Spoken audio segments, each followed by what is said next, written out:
Section 6, Among the Colored People. Matthew 9:38 says, "Pray ye therefore the Lord of the harvest, that he will send forth laborers into his harvest." Chapter 1, A Call for Colored Laborers. Most decided efforts should be made to educate and train colored men and women to labor as missionaries in the southern states of America. Christian colored students should be preparing to give the truth to their own race. Those who make the fear of the Lord the beginning of their wisdom and give heed to the counsel of men of experience can be a great blessing to the Negro race by carrying to their own people the light of present truth. Every worker laboring in humility and in harmony with his brethren will be a channel of light to many who are now in the darkness of ignorance and superstition. Instead of wondering whether they are not fitted to labor for white people, let our colored brethren and sisters devote themselves to missionary work among the colored people. There is an abundance of room for intelligent colored men and women to labor for their own people. Much work remains to be done in the southern field. Special efforts are to be made in the large cities. In each of these cities there are thousands of colored people to whom the last warning message of mercy must be given.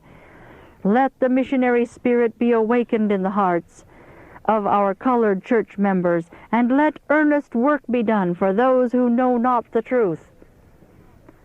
To every colored brother and sister, I would say, look at the situation as it is. Ask yourself, in view of the opportunities and advantages granted me, how much do I owe to my Lord? How can I best glorify Him and promote the interests of my people? How can I use to the best advantage the knowledge God has been pleased to give me? Should I not open my Bible and teach the truth to my people? Are there not thousands perishing for lack of knowledge whom I can help if I submit myself to God so that He can use me as His instrument? Have I not a work to do for my oppressed, discouraged fellows? The southern field is suffering for workers. Will you pass by your people, making no effort to help them? Or will you, with a humble heart, work to save the perishing? There is a work you can do if you will humble yourself before God. Trusting in Him, you will find peace and comfort. But following your own way and your own will, you will find thorns and thistles, and you will lose the reward. Time is short, and what you must do must be done quickly. Resolve to redeem the time. Seek not your own pleasure. Rouse yourself. Take hold of the work with a new purpose of heart. The Lord will open the way before you. Make every possible effort to work in Christ's lines, in meekness and lowliness, relying upon Him for strength. Understand the work the Lord gives you to do, and trusting in God, you will be enabled to go on from strength to strength, from grace to grace. You will be enabled to work diligently, perseveringly for your people while the day lasts, for the night cometh in which no man shall work. There is the greatest need for all kinds of missionary work in the South. Without delay, workers must be prepared for this field.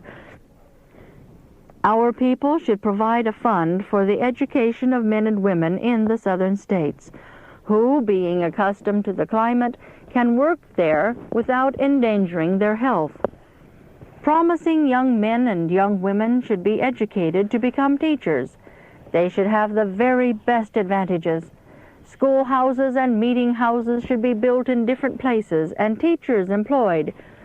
Those who for years have been working to help the colored people are well fitted to give counsel in regard to the opening of such schools. So far as possible, these schools should be established outside the cities.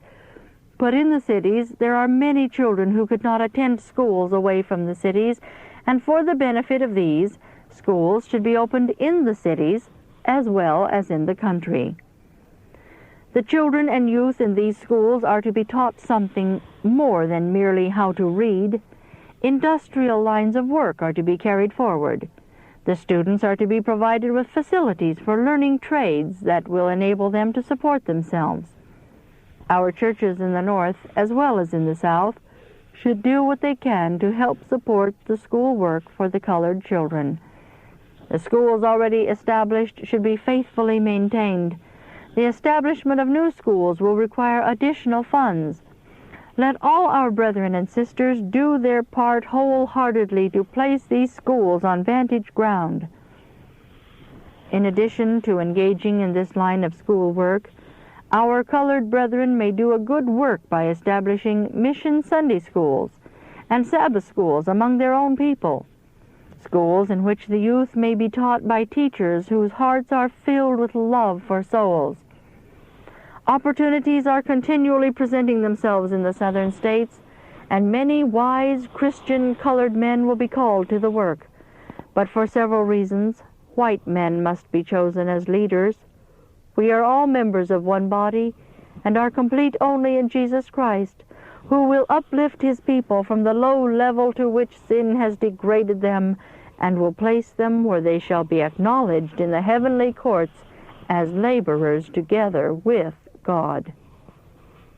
There is a work to be done in many hard places, and out of these hard places bright laborers are to come. Let the work be managed so that colored laborers will be educated to work for their own race. Among the Negro race, there are many who have talent and ability. Let us search out these men and women and teach them how to engage in the work of saving souls.